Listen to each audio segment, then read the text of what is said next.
কয়েকটা ফ্যাসা মাছ নিয়েছি, মাছগুলো কেটে নুন হলুদ মাখিয়ে নিয়েছি ধুয়ে। দেখো মাছগুলো চেনো কি না তোমরা।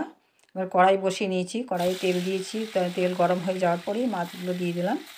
মাছগুলো দিয়ে এবার উল্টে পাল্টে একটু ভেজে নেব। একবার উল্টে দিলাম, মাছটা একটু কড়া করে ভেজে নিতে হবে। দেখতেই পাচ্ছ ভাজাটা খুব কড়া করেই ভাজতে হবে, নরম করে ভাজলে কিন্তু ভেঙে যাবে।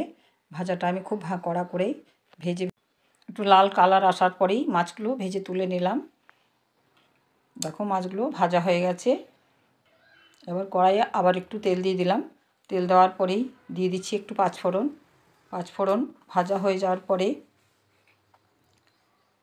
দিয়ে দেব কুচানো পেঁয়াজ। কিছুটা পেঁয়াজ কুচিয়ে রেখেছি, সেই পেঁয়াজ দিয়ে দিলাম তেলে।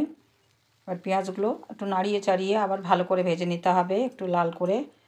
পেঁয়াজটা না ভালো করে ভাজলে ভালো লাগবে না, রান্নার স্বাদ হবে না। ভাজাটাও খুব ভালো করে ভেজে নিলাম পেঁয়াজটা। তারপরে দিয়ে দেব টমেটো, আর টমেটো দিয়ে পেঁয়াজের সাথে আবার একটু নাড়িয়ে নেব।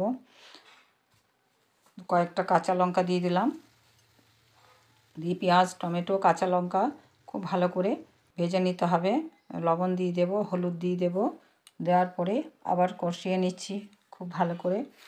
সব কিছু কষিয়ে নেওয়ার পরেই দেখো কষানোটা খুব নরম হয়ে গেছে, পেঁয়াজ টমেটো নরম হয়ে গেছে। এবার মশলা বেটে রেখেছি রসুন আর সর্ষে বাটা মশলা দিয়ে দিলাম। দিয়ে আবার হালকা করে কষিয়ে নেব, খুব বেশি কষানোর দরকার নেই। যেহেতু সর্ষে দেওয়া আছে সেহেতু বেশি কষানোর দরকার নেই, অল্প একটু কষিয়ে নিলাম। কষানো হয়ে যাওয়ার পরেই জল দিয়ে দিচ্ছি। জল দিয়ে দিলাম, ঝোলটা ফুটে গেল। ফুটে যাওয়ার পরেই মাছগুলো দিয়ে দিলাম। মাছগুলো দিয়ে আবার একটু ফুটিয়ে নেব। ফুটিয়ে নিয়ে ওপর থেকে একটু ধনেপাতা দিয়ে দিলাম। ধনেপাতা দিয়ে রান্নাটা হয়ে গেছে, দেখো নামিয়ে নিচ্ছি। নামিয়ে এবার পরিবেশন করে নিচ্ছি।